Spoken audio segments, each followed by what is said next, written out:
Hello, my name is Adam Holt. I'm the Solutions Director here at BlueVoyant, and I'm delighted today to be sharing some of our observations from our annual Global Insights report, which is highlighting to us that supply chain defense remains a key challenge within organizations today. Nearly almost all of our respondents indicated that they were negatively impacted within their supply chain. And then I'll round up with some potential best practices for how we feel cyber defense can be improved throughout the supply chain. So managing risk is not what it used to be. Gone are the days of just having an internal security operations center managing and monitoring the perimeter, the network, the hosts, key critical applications, and ultimately the data within the organization. The reason, because the attack surface is growing.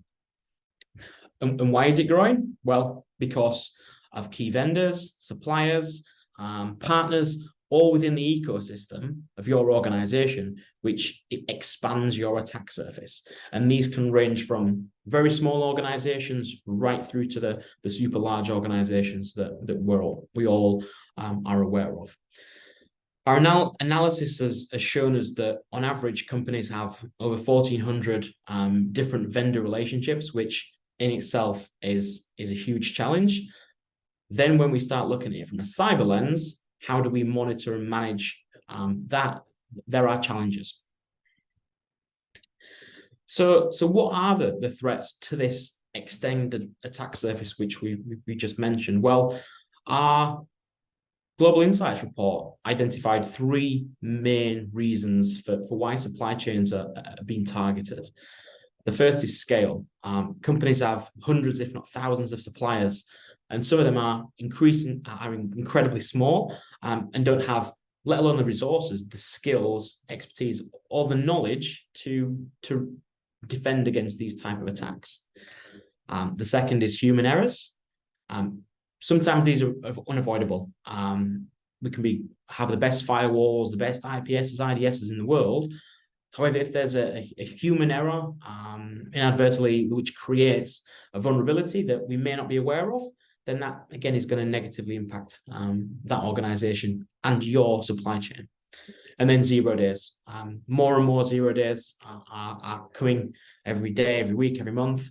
It's no longer an if there's another 0 day, it's a when. So it's how we manage these 0 days as well within the supply chain, because these persist until they're not only patched, but also known against as well.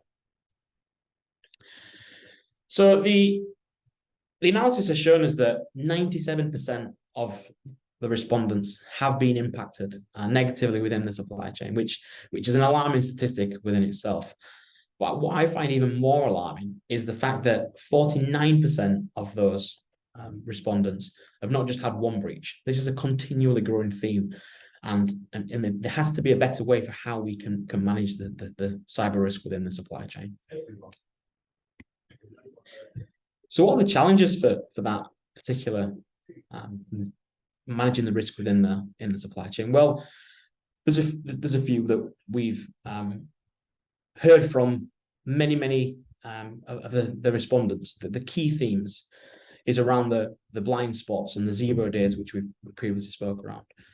Understanding how to prioritize these action items out of a huge plethora of data.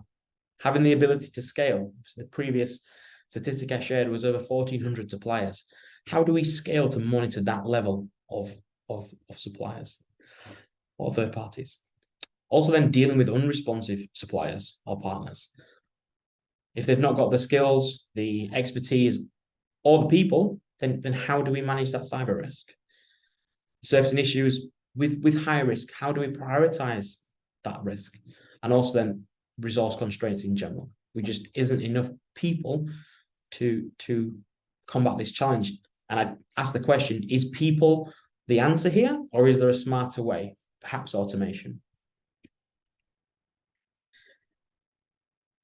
And then another alarming statistic as well is is how many of the suppliers and partners are being monitored from an organizational perspective. The good thing from this particular statistic is 95% of our respondents do evaluate third-party risk in some way. However, only 22% are managing and monitoring all of their suppliers.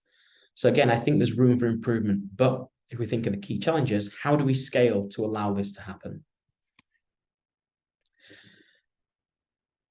Emerging threats being exploited quicker. And the key trend here is around 0 days. So if we think around how often these 0 days are popping up, and if we think of the average time to exploitation is reducing from 42 days in 2020 to 12 days in 2021, but the average patch time is 205 days, there's a huge delta between the two. So this has to improve. So how does it improve?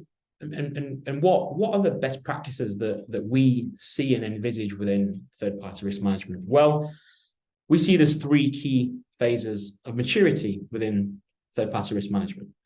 The first is what we call the traditional risk assessment phase, where this is a point-in-time assessment.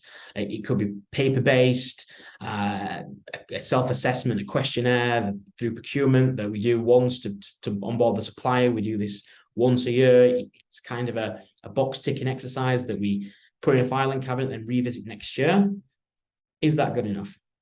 I'm not sure. I think there's still value in doing the questionnaires, but I think there has to be a better way for managing these and ultimately having more validation around that. So validation is where we then start moving into the continuous monitoring phase, what we call risk identification. So this is where the security ratings services do the continuous monitoring of the suppliers in almost real time.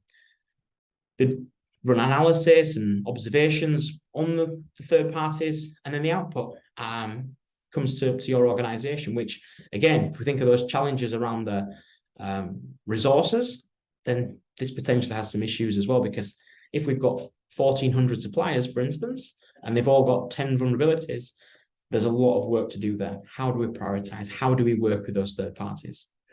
So what do we think the most effective way of doing this is? Well, what we would recommend a risk reduction.